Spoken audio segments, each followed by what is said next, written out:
All right, let's get started. Hello, everyone. A very good afternoon to you all. And here we are again back with another weekly career class. So today we have with us Ms. Parmita, who is our counselor and a study abroad expert. So today, hello Parmita ma'am. So today the topic that we have chosen is standardized test abroad required for especially undergrad. So this time, it is going to be very, very informative session for those who are targeting their admission this fall. I request you guys, if you have any questions from Parmita ma'am, you can write in the chat box. We'll take your question in the session end, towards the session's end, in our Q&A session, right? Parmita ma'am, I think we can start right away without wasting any time. Yeah, so you will be managing the YouTube chats, no? Right. Right now, I just see two people here. All right, so we'll go ahead. Hi, Mansi, how are you? Lovely. So let me present. Can you hear me now? Hello, how are you, ma'am? I'm good. Thank you. So yeah, this is in the series that we are conducting. So we have this weekly career classes happening with IDC in various topics. Last, I think you might have attended the one in journalism. We have a lot of programs.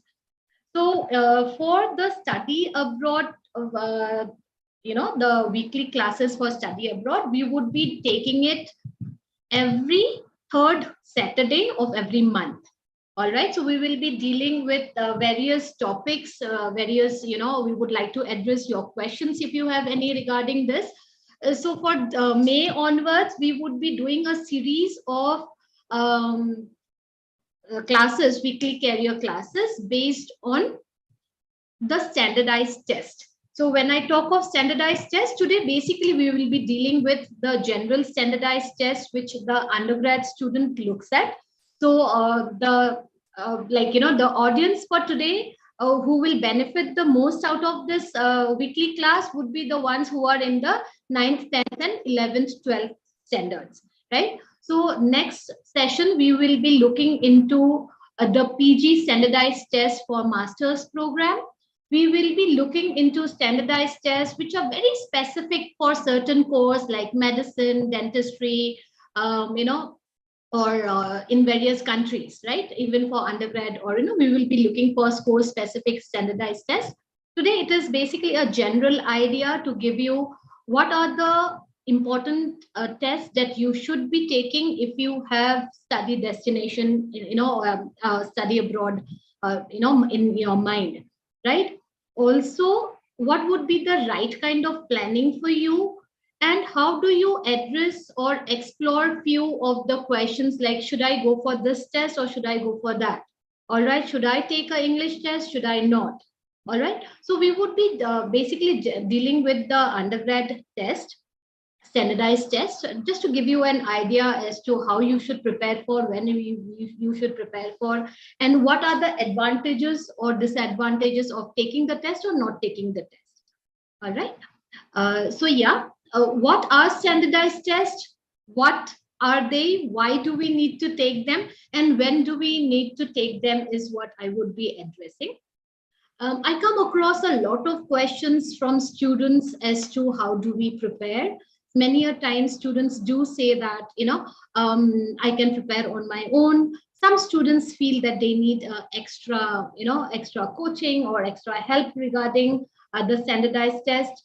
Many a times a student also struggle finding out the right content for the test. So what is very important, first of all, this is a test to test your ability, and it is something which is standardized. Why I say? Because it is equal for anyone taking the test from any part of the country, if you are in that particular eligibility criteria. All right, so if you are a 12th grader, you are of a certain age, you can take this standardized test from any part of the world and you will be evaluated in the similar manner, right? So the way I speak, what is my English strength? I would be speaking the same way, if I am today in Dubai or in US or in the UK, right? So the way I will be tested and I will be rated for my English would be same across, different countries. So therefore, these are called standardized tests. And why is it important for students, Indian students, when they are looking for something like study abroad? Is it gives you a equalizer, it gives you a benchmark to find out where do you stand, in the entire international students pool, or the country that you're looking for. So these are certain indicators, not only of your aptitude but also of your language skills. And also this can be a criteria to show whether you will be fitting in to a college curriculum or course curriculum or not. So this is very important. You would find a lot of maybe agents or consultants who generally comes up saying that we will give you a admission without the SAT. You can actually apply to UK without even giving the IELTS or the TOEFL. There might be cases, but here it is, do you actually want to bypass some of the indicators which will give you a good self-exploratory idea as to where do you stand and where do you have to really work upon, so that you match the standard of the college or the institute you're going to study abroad, right? So you may not have that kind of a facility like you have at your home country, so you're looking forward to studying in a different country, in a different cultural zone. So there would be a lot of things that you need to worry about. So let us worry less about the standardized test. If you are prepared here, you know how things go, how things work, it'll be better for you. So first and foremost, you should remember, this is the content and this is what I should look for. A very important thing to understand for all kind of standardized tests is the structure. All right, the structure of the test, what kind of questions, what kind of syllabus, what is the pattern, you need to understand that. And one should be very, very mindful about the timings, because most of the tests are timed, and a lot of times students come and say that I could not manage the time. So the key to understanding timings is practice. So you need to have enough time with you to practice for the standardized test, to look into good material and time yourself well. At the same time, you will have to do a lot of self-analysis as to where are you going wrong and how can you get the score that you really want to get, because you want to get into the dream university or a dream college. Okay, so we would come up with the standardized test, which I have divided here into two categories. For all overseas aspirant, a language test or a language proficiency test is important. So I have divided it into language and aptitude.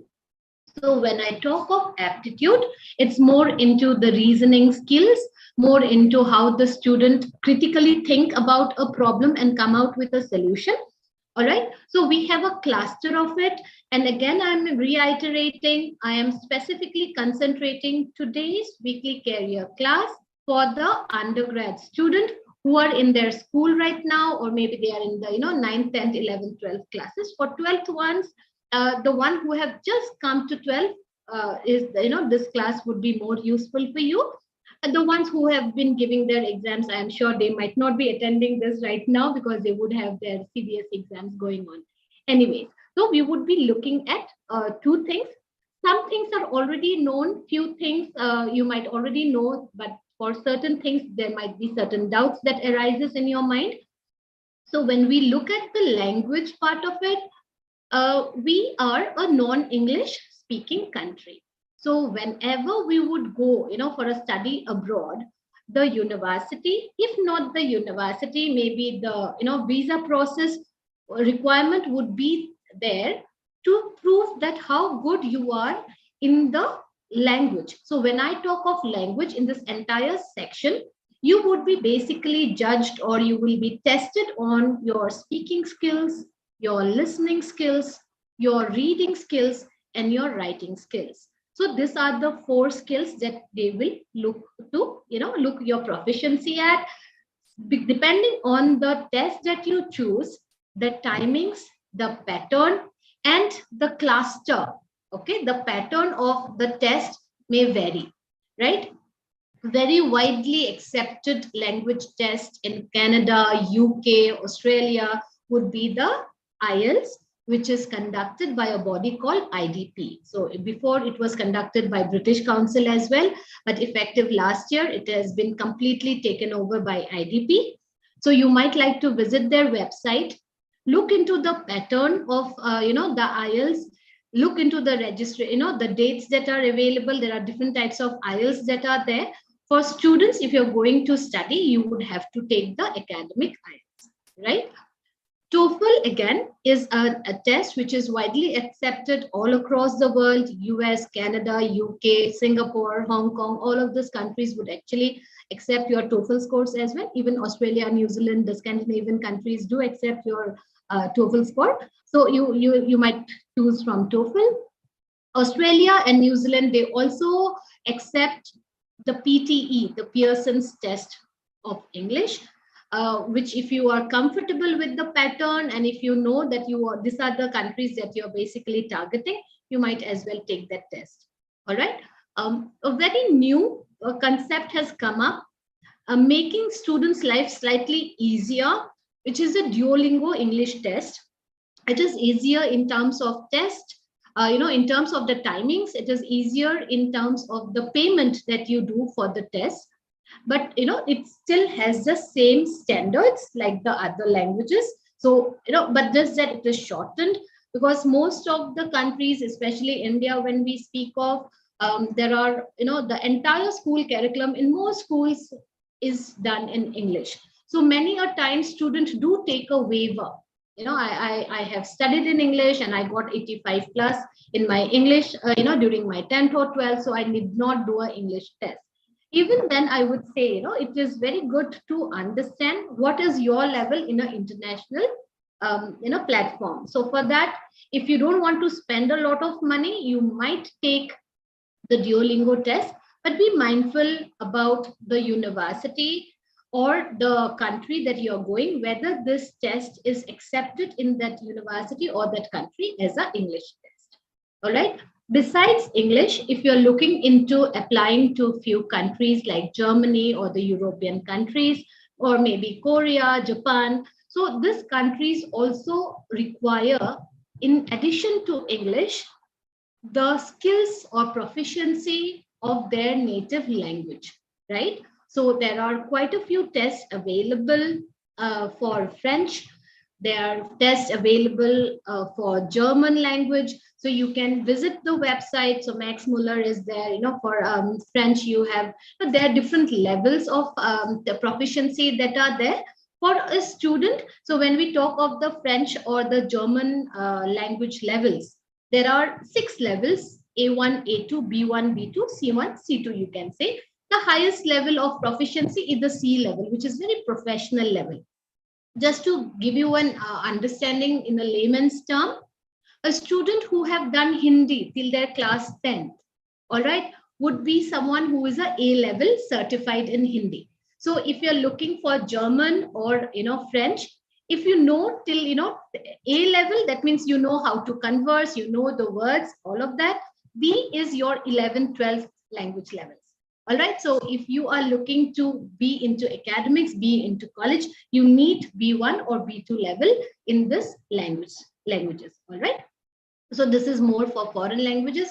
We will come up with another, options for this in details if there is a demand for it. What is the advantage of doing this language test is, one, it gives you an indicator of your proficiency, how comfortable you will be in that country. If you have a foreign language skill, there are few countries where you can be very comfortable, because this would be required to converse with people in your class, with your professors, when you're looking to go for your job interviews and all. So some of the countries are very, very specific with their language and also their culture. So if you are targeting Germany or you're targeting the European countries, it might be a good time to start, preparing for an additional language proficiency test as well. When we look at the aptitude, all right, so I'm going a little fast. If I am, I'll just slow down a little. So when we talk of the aptitude test, here we are basically looking at your skill sets, not just for the language, but how you think, how you solve a problem. Many a times you will see the standardized tests which are there in the aptitude part. I have named few. We will be talking about the SAT. We will be talking about the American College Testing System, the ACT. We will talk about the advanced placement programs that are there in the form of the AP exams.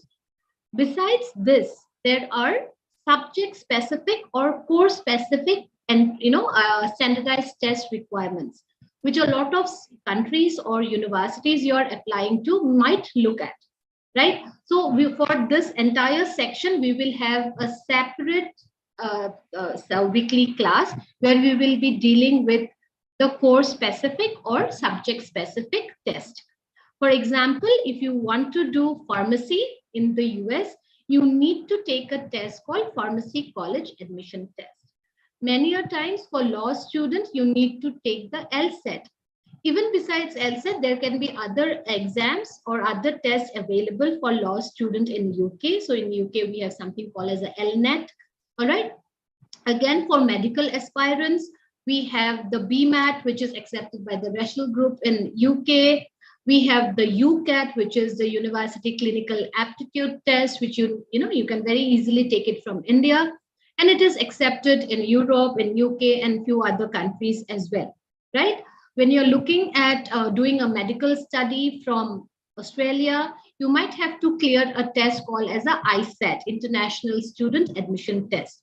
So we will be dealing with the course-specific test a little differently in a different weekly class, where we will be looking more into what are the programs, what are the syllabus, when is the right time to take this test.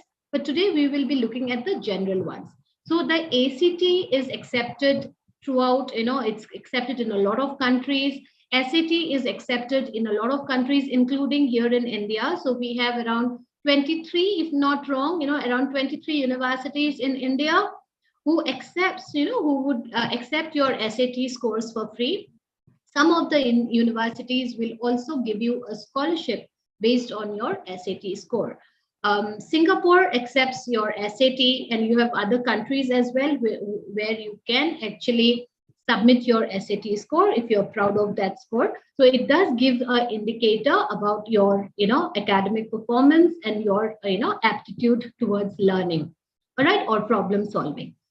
So again, if you are someone who would like to boost that, yes, I am brilliant in math, right? You might get 99, or maybe 100 in math and physics or chemistry, right? And you want to showcase that, to the university, because when you are doing a test, so maybe you are, into a CBSE board, or maybe, an Indian board, and you got 100 on 100 in math, right? So you are basically judged within your board or within your, peer group, not internationally. So if you want to showcase your talent that I'm superb in math and in calculus, you can't take the AP exam, and you actually get, some kind of credits that adds to your profile if you take them. So we will be discussing about the AP a little later, and I'll tell you how to go about it and what you should be doing about it, right?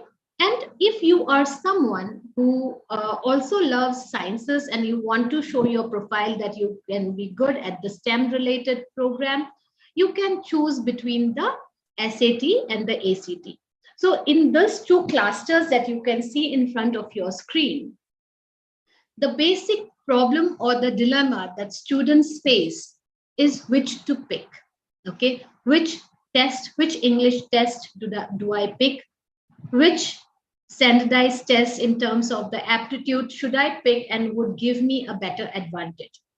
So we will try and answer that question, and you have to do a little self-exploration to find out whether you will be a best fit for that. If you have trouble, you can definitely reach out to us. We can help you find out which would be your best fit test, or which would be the test where you can get a better advantage. All right. So 5 things you should explore or you should know about the test that you are going to take. Okay. The first is the eligibility.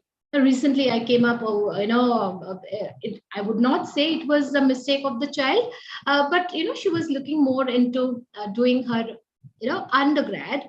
but she did not realize. She heard it from someone that you need to take the GRE. But when, and she went ahead and looked into the GRE pattern and all of that, and she found it is very, very difficult.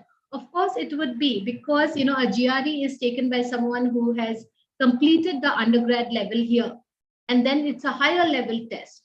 So whenever you're taking a test, make sure you know about the eligibility criteria. All right. All the tests that I have actually mentioned in the previous slide, you would be eligible to take most of them in your 10th class, 11th class, 12th class. Some of them might just have a age criteria, but yes, most of them would be there. But otherwise, when you're pursuing your 12th class or you are in your 11th class, you can take them.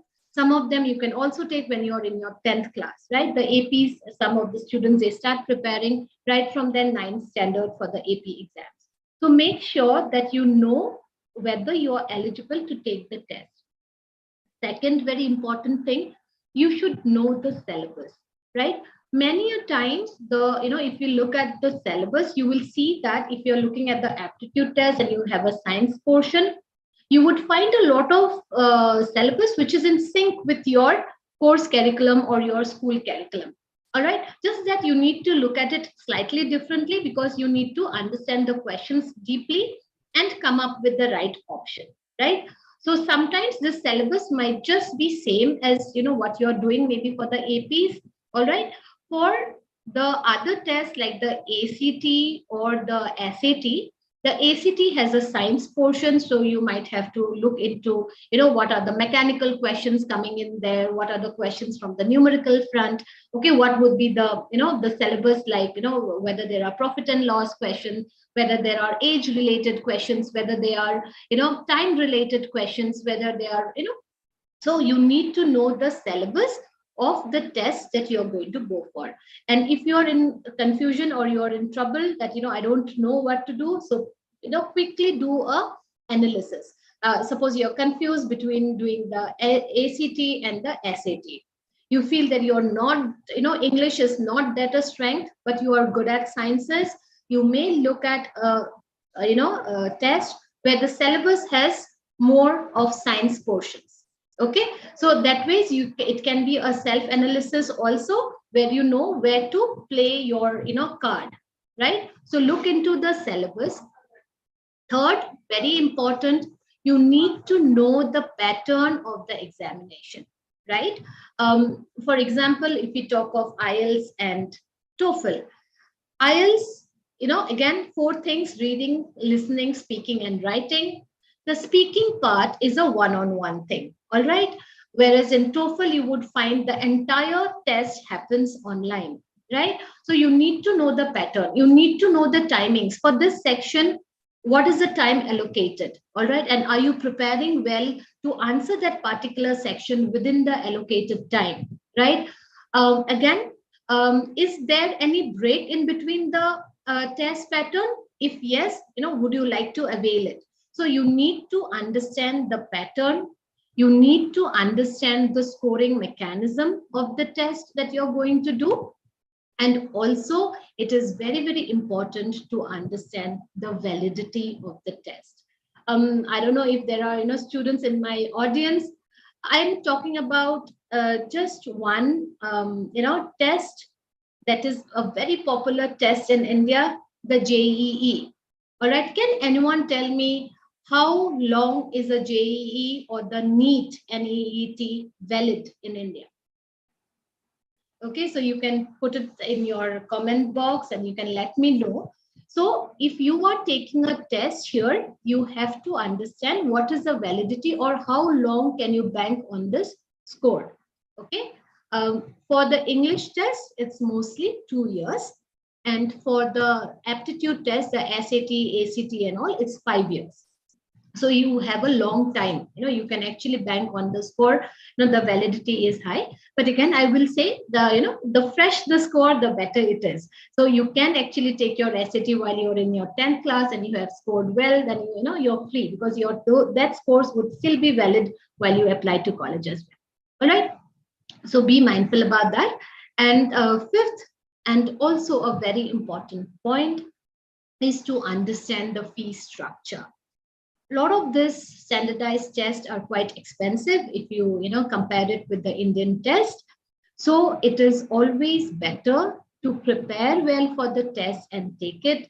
It might not be in the luxury of everyone to repeat or retake this test more than 2 to 3 times. Though there are students who take the SAT 3 times, 4 times, but it is not advisable. All right. So why would you take it a lot of time if you're prepared well? And again, every time registering, you are giving out some money or shedding some money out of it. So be mindful about that. When we look at even the APs and all, some of the APs can really be very expensive. So take the test when you feel you're perfectly ready to go on with it. All right. So the next we move on, I'll be discussing a little detail on few of the tests, more in the terms of the tips and tricks that are required. Otherwise, the websites would be available. You can go and find out more details on it. I'll start with the English thing. Today morning itself, I had this the query coming in at 9 o'clock in the morning, and Bushra was with me, along with me. So we were trying to solve it out. So this girl had her IELTS exam today, and she did not receive her center where she will have to go and take the test. She had a paper-based IELTS test to be taken today. And till last night, she didn't get the venue. So today morning, she was all worried. And then we helped her to go and reach out to the nearest center and find out what was the problem. She realized that her payment showed that it was paid, but it did not, it was not credited in the IDP account. So therefore, her test venue was not there. She was not, she didn't realize that the payment was reverted back to her account. And she thought that yes, 21st of May, she has booked her IELTS, she was prepared and she was planning to go and take the test. But till last night, no centers have come. So then she realized, this was a mistake. Many a times we don't realize when do we have to register. So the thing was, we had to postpone the test by another few days, all right, by another 15 days. And then, by the time you get the results, it's again, a few more days would go off. So what I'm trying to tell you here is, you should time your test in such a way that you are not in a hurry, right? So this girl, she is taking the test for the second time because in one particular section, she was not being able to meet the eligibility of the university. Okay, so when I am talking about this English test, it is also gives an indicator of the college or the university you're looking to go for. What is their criteria? What is their class size like? You will find a lot of universities all across Canada, UK, US, saying that you need a minimum band of 6.5, or it could be that no band should go below 6. If that is the case, please be sure to analyze where you are going wrong and make sure that you have, you take the test properly. And you understand, what is it that you're going forward with. If there, if you need a second chance to take the test again, you should have that window to take it a second time. So therefore, we basically say, this test should be taken at least 6 months before you start your application process. Okay. So in IELTS, we have the speaking separately. The reading, listening, and writing section happens either pen-based or computer-based. You can do it from a center. The speaking is carried out in a face-to-face manner with someone who would be trained, as an examiner for IELTS, right? And you are expected to get the results within a week or so. Right, but sometimes it takes a little longer. Last year it did happen, so there are pros and cons. You'll have to weigh it out accordingly.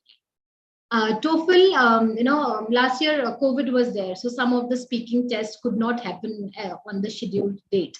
All right. Again, for the next test that is almost as widely accepted as the IELTS would be the TOEFL, which is completely a online or a computer-based test. Here also, the 3 sections are what you would be looking at. So either you read, listen, and then speak about the question, or you listen and then, then speak and, give the response to the question. It may also be you read, listen, and then write your response to a question, right? And all of this happens online. So this is the basic format. With a little, time, it will give you a little idea of how this goes. So here you have, 4 parts, where the first 3 parts happens either in the pen and paper base or online. The 4th section, which is the speaking section, will be a one-on-one conversation. Typically, a duration of the IELTS would be 2 hours 45 minutes. So if you are someone who is okay with it, and you can face a stranger and talk to the stranger as comfortably as you can talk to your friend, then yes, this is a test for you. If you are a little hesitant in speaking to someone in person, you might like to choose the TOEFL. Here all the sections are online, but be a little mindful, this is slightly longer, though it is of officially 3 hours, but you must plan for more than 3 hours. Last year one of my students took almost 4 hours to do it, and he was exhausted sitting in front of the laptop for 4 hours. So you'll have to be clear as to what should be your choice. All right. Though it is easier, you can know many a times TOEFL can be taken from the comfort of your home if your system is compatible.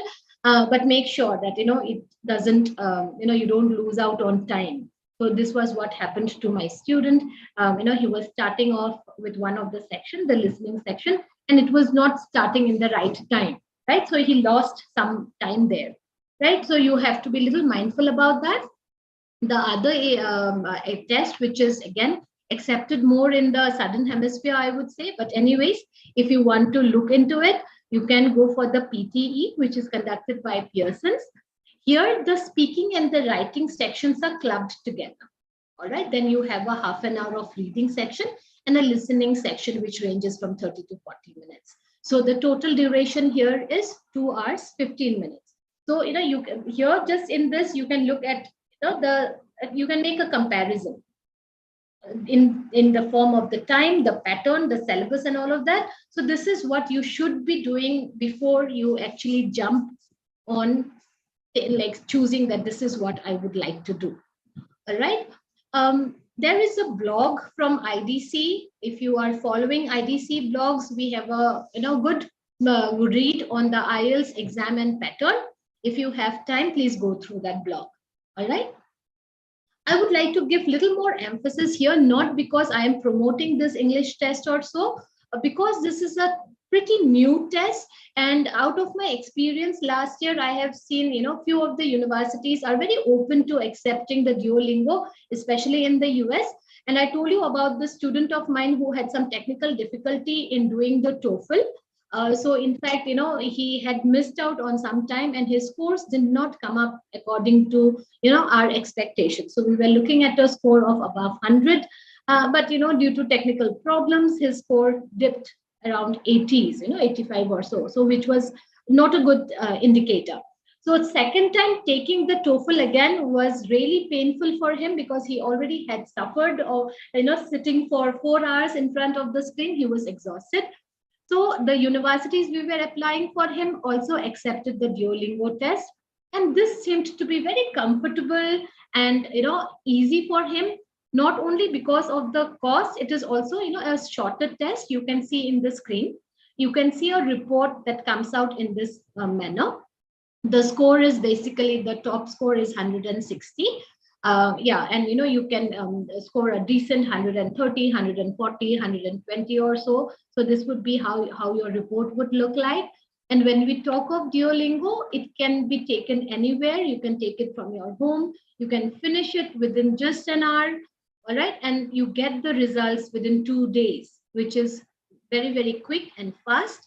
But please be mindful, it is not accepted by all the institutions or the countries. All right. If if the institution that you're applying to accepts it, it can be a wonderful test for you to score well within a short span of time. All right. So you can look into it and also see if you're comfortable. Many a times, if you're repeating a test, you might see the comfort level. So for Duolingo, the number of institutions accepting Duolingo slightly is lower. Okay, so you will have to understand whether the university where you are applying accepts this test. And number two, you will also have to understand the visa process requirement has a English criteria. All right, so does the consulate or the high commission of that particular country will accept this test as your English proficiency test? So these are the two things you need to be little mindful. So I have been using this word to be a little mindful, right? So English tests are many a times students say they are simple, we will get it done, ma'am. All right, so we really don't want you to repeat this multiple times. Once is fine, twice is okay if you really can score, score well. If your preparation levels are not good, do not go ahead with the test, is what I would say. All right, take some time. Ideally, all of this test would require 1 month of rigorous training and practice, and you should be good with it. All right, for the students who where you find a lot of difficulty in your verbal aptitudes and all, and if you have problem in that, I would say you would require around 3 months time to prepare well for this test. Okay, why be mindful again? Be mindful about the fee that you pay. Be mindful about the validity of the test. Be mindful about the duration and your comfort level, right? So if you are comfortable with a pattern, with a set syllabus, or with a set format of the test, stick to that. All right. Otherwise, there are a lot of students who do shift, but I would not suggest that for you take IELTS and then IELTS score didn't come out well, you go and do the TOEFL. This is not advisable. So stick to one pattern, and when you choose that one pattern, make sure that you do a research on all of that and see that this is what I am comfortable with. This is the test that my country that I'm applying to will accept. This is the test where my university would have no problem in submitting those scores. All right. So therefore, when it comes to an English proficiency test, be mindful. Okay. We would be moving on to the aptitude test. For all the 12th graders, this is the only year you can take the SAT, which is the longer SAT, which takes you almost 4 hours. All right. So from next year onwards, for all international students, you would be getting the new pattern of SAT. 2024 is what US is implementing, but for all international students, starting 23, the SAT would look slightly different. It's going to be on a new digital platform. So again, the reading paragraphs are going to shorten. Right now, if you look at the old pattern, you have two main chunks of the SAT. One is reading or English, the other is math. So, 800 score for reading, which is basically called as a critical reading, because you read, you write, and there's more into the reasoning also as well. So there it's 800 score. You have around 100 questions, 96 or so to reply to. Few paragraphs would be there. And in the math section right now, there are two divisions. In one set, you can use the calculator. The other, you should not use the calculator. So there is a no calculator, multiple choice questions would be there. So this is the current pattern. And there are a few questions where you can use the calculator. In the new pattern, a calculator can be used for the entire maths section. Plus, when you are looking into the scores and the things that will not be changing, SAT, you will still have to go to a test center to take the SAT. You will have to register and book a test center for your SAT.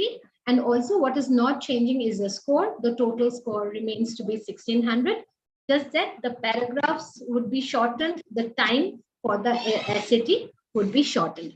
I think we are clear with it, right? Yeah. So this for the current 12th graders, if you're in the current 12th grade, you do, you can take the old pattern SAT this August and in, November, December. So 3 chances you still have. November, December becomes a little too late because by then the application process for most of the universities, would be coming to the end. All right. So August is the chance you can take it. For the ones who are in your 11th class now, you might just, hold on a little maybe, or, you might just like to take the SAT this November. And then if you want to repeat it, you can repeat it next year in the new format. But you'll have to understand that the format is going to change. So, while you're preparing, you prepare accordingly. Okay. The next, which is done by the same board, is the AP exam. So when we talk of the standardized test is a part of your profile building exercise.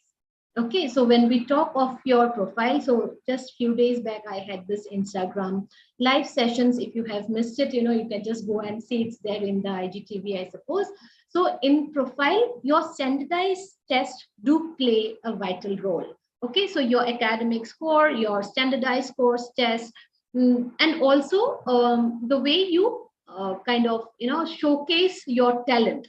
So as I told you before, AP is an exam where you can showcase your talent in terms of your skill sets in a particular subject. There is a huge list of subjects available. What I suggest my medical aspirants is to do a AP biology or a AP chemistry or both. All right. For someone who is aspiring to do something in engineering, can look for AP physics, AP mathematics. A business aspirant can go for AP calculus. So again, you have environmental sciences, you have psychology, you have languages as well. So if you want to get, little bit more of on your skill sets, you can look to register for the AP exams. It is again offered by College Board, and it is, it happens once a year only. So you can take the AP in the month of May. However, be a little mindful to take the exam in the month of May. You might have to register as early as in the month of January. Okay. Sometimes this registration opens up in December, November also of the previous year, right? But please do not delay beyond January. Otherwise, you might not get the test center as you're looking for, or you might also miss the dates for that particular year. So the best time a student can register is when they are in their 11th class, and in the starting of their 12th class, they can take their exam. So currently, the students who are in their 11th class, you have a chance to take this exam 2023 May. All right. For the ones who are in their 12th class, you have missed the chance. So, you would not be able to take the AP.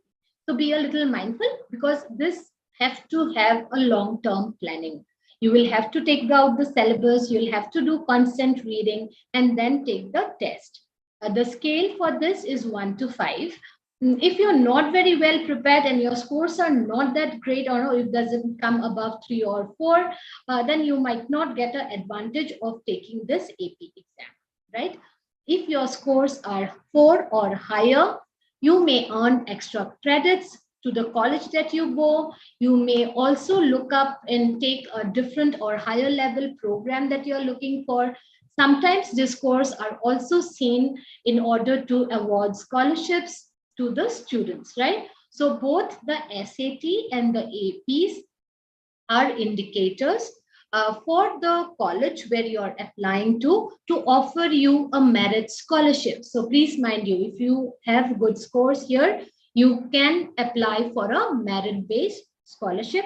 And some of these scholarships do cover up to 70 to 80% of your cost of studies.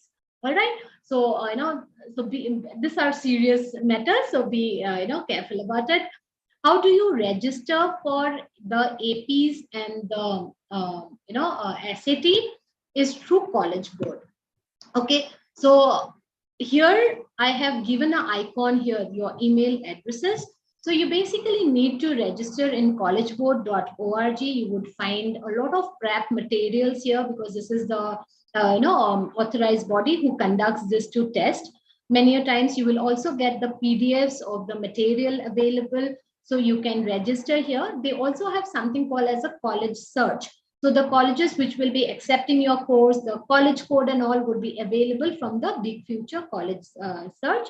So you have 3 sections here in College Board: the SAT, the AP, and the future college search.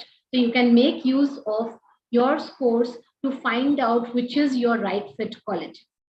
Also, while you are registering for this test, make sure that you use a single email ID. All right. If not, there might be certain problems later on. And if you need more help on this, we are there for you.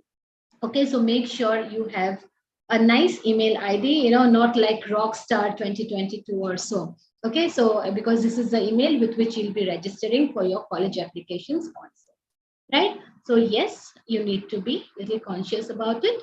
The other test, which is very famous in America, but it is also accepted in a lot of places in India as well. It is accepted, like we have Ashoka, Kriya, OP Jindal, they do accept the ACT as well. So in the ACT, you have a range. So it is not just math or English.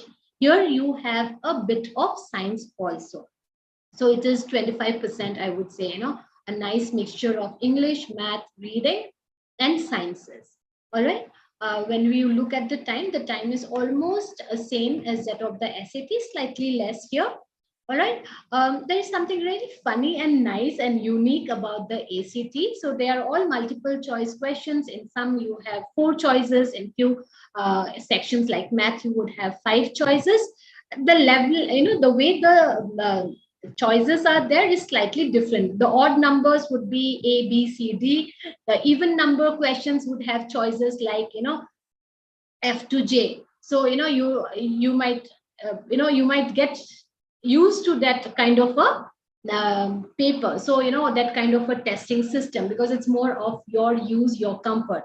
So do make a tally between the SAT or the ACT. Both of them are equally accepted in most of the places. Which is the test you want to go? First, see the comfort level about the pattern, about the format of the test, and then go ahead and register and pay up the money. Okay. So in the English test, I told you be mindful. Here I am telling you be wise. Okay. Why be wise? These are expensive again, right?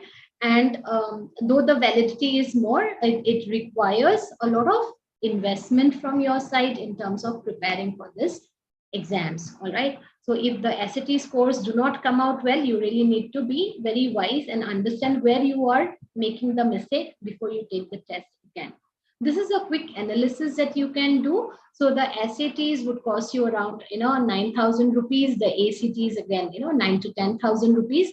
I'm putting an approximate cost because the dollar value keeps changing, and then also there are additions, additional requirements. So SAT is 104. If you need the answer key and all, you'll have to add $14 more to it. So this is the approximate cost. APs tend to be a little expensive. If you register early, you might just get get it for 15,000 or so. But if you're registering very late, this cost may just go up to 25,000. All right, per paper. So if you're looking for appearing for 2 papers, it's like 50K. All right, so be a little mindful about this.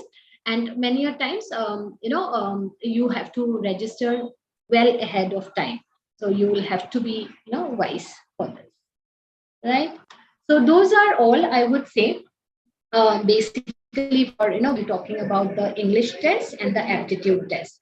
As a tip or as an advice from a counselor, it is always wise to do the aptitude test first, because you might have just seen in the aptitude test there is an English section which is already there.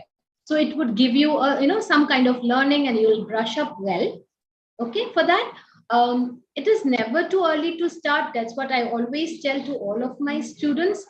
If you are looking at appearing for this, start in the right time, and this time will be around 12 to 18 months in advance. If you're looking for the APs to be given when you just get promoted to 12th class, start preparing for the APs just after your 10th class onwards. All right, and then take it there. If I'm looking at a student who has just been promoted from a 11th class to 12th class and has not taken any standardized test as of now, I would say you would just have one chance left with you. So what you can do is you have to register for the, if you're looking into the SAT and all, then you have one chance to do it in August. Or if you're not looking at this standardized test and you're only looking at the English test, because there are a lot of countries who would, give you an admission with just the English test. So if you're looking at taking the test, May is a very right time to decide. So go to the portals that are there, who conducts the IELTS or the TOEFL, and make sure you understand and take the test latest by July or beginning of August. Okay. So that is the right time to take the English test. This will give you a clear idea as to what would be, your college type life. And once you do that, you can look for your applications. You can reach out to us for any help if you need. And if there is by any chance you need to repeat it again, you do have a chance to repeat that, English test later. So you should do it in August. Take 3 to 4 months. Okay, July or August, you take the test. The scores aren't very great, then you can always take the test again in November or December. All right. So that would be my, weekly career class inputs for today. Any questions, anything that you have, please, I don't know how many audience also I have with me right now in YouTube, but please post your questions. We do have the IDC scanning code. If if you would like to take a help of a free orientation, you can scan this code. Yeah. Make use of this classes or the lectures that we are giving, every week to build your, knowledge base. All right. So we'll have this weekly career classes, which goes live on YouTube every Saturday at 4 p.m. And every third Saturday of every month, we will come up with a overseas weekly career class. Yes. So any questions, Mansi? I can see any questions from your side? There's no question. I mean, everything is clear. It's sorted. So much I've learned. I didn't know many things. Yeah, it's good to, know few tests, which I was not aware that I can give. I mean, anybody can give apart from some other tests. So I think there are few additions. At my time, I think there were no such tests. This is, maybe these are new ones. Few of them. Long back, but like this tests are getting revised. Revised. Yeah. So SAT had the essay before. So during the COVID time, the essay was removed. So we don't have the SAT essays coming up. Now they are even changing the pattern. Yeah. Right? So there is a slight change in the pattern, and also what changes little frequently is the cost. Is a cost and the time. So yeah, so one have to be a little careful. One should not miss the registration date actually. So May was the last. So June, July, we do not have a test again. So we'll have to wait till August for the SAT. So there are few students who did come to me that, ma'am, I missed on doing the SAT in May, but I would like to do it now. So, by August, if these students are really looking forward to, getting into a overseas, if it is this academic year is still okay, but for sometimes, it becomes a little late. We have seen a few cases where the student tend to neglect even the English test. English test ho jayega, kind of, we will be able to do it. And then, they casually go and take the test. And then they feel that, oh, I did not get the required score or required band for this particular section. And then, they are lost. What do we do now? So there's the last moment hurry. And that is the time where, you might have to give your school board exams also. Yeah. Right? So to be little, hassle-free, it is always good to plan it out. And this is the only objective for our weekly career classes, so that the students are well prepared, well planned. And if they still have any doubts, we are always there. I have one question, ma'am. The TOEFL test that we talk about, these are for students from 10th to 12th, okay? So is there any difference for somebody who's taking it at an undergraduate level? I mean, who wants to go for a post-graduation and taking up TOEFL? So is there any difference in the two? Thank you so much for that question. Maybe I missed it. So for the undergrad here, I'm basically talking about the aptitude test. For TOEFL, IELTS and all, these are English proficiency tests, which is common for undergrad and as well as, the master's level student, PG student. Okay, as long as they're looking for an academic studies there, they have to take it. English test is also there for immigration purposes, for work purposes, for visit purposes. So those are different tests. For example, you have the IELTS, you have something called as general training. You have something called as academic. Academic, For yeah. all the purposes, English, if students are going for a study purpose, they'll have to take the academic test, where the rigor is slightly higher. The rigor is slightly higher than the ones for the working, because there the requirement would be slightly different. But all said and done, English test is also a visa requirement. So therefore, it is a common test that has to be taken. Okay. Thank you, ma'am. Thank you. So I guess with Was this, there any question in YouTube, Bushra? no, I think there were a lot of wishes and hi, welcoming messages, but no questions as of now. I hope you have, I think you have covered everything, and there were a lot of, valuable takeaways for our audience. Just in case if anybody has any specific questions, you can also, as Parmita ma'am mentioned, you can also book an orientation session with her to, get the answers for your queries. Also, I have given the contact number and our email ID in the chat box, so you can also write back to us. And we will be coming with more exciting topics and more weekly career classes every third Saturday of the month. So you can stay tuned, and just in case if you have missed any information, you'd like to watch it, so you can watch this video on our YouTube channel, and stay tuned.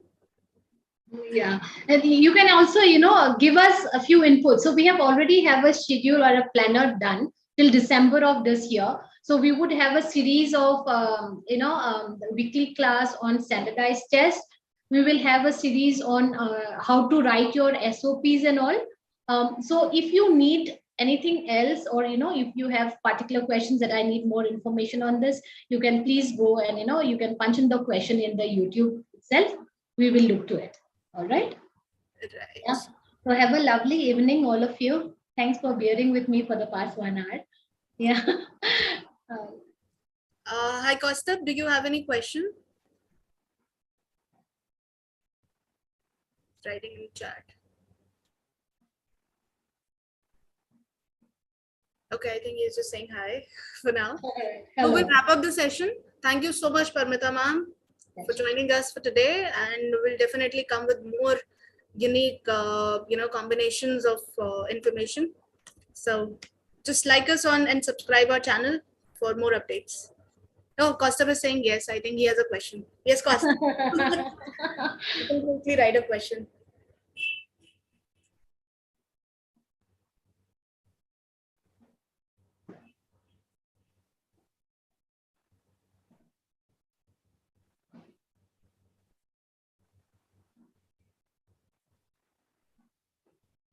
Costa, it would be great if you could just quickly write the question. Okay, he's currently in class 12, so I think he has questions related to that.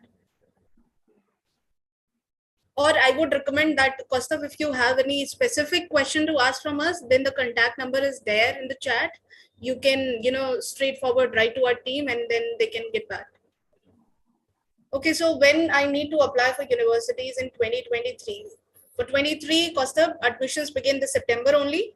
So you need to start right now. I would say the summer break is the right time to start planning what all is required and how do you, go about it if you want to join college in 2023. Right? I hope I have answered your question. So I think with this, I'll wrap up the session now. Thank you everyone for joining us. Thank you. Thank you, Preeti, Sangeeta, Neha. They are there always. No? Thank you so much for your attendance.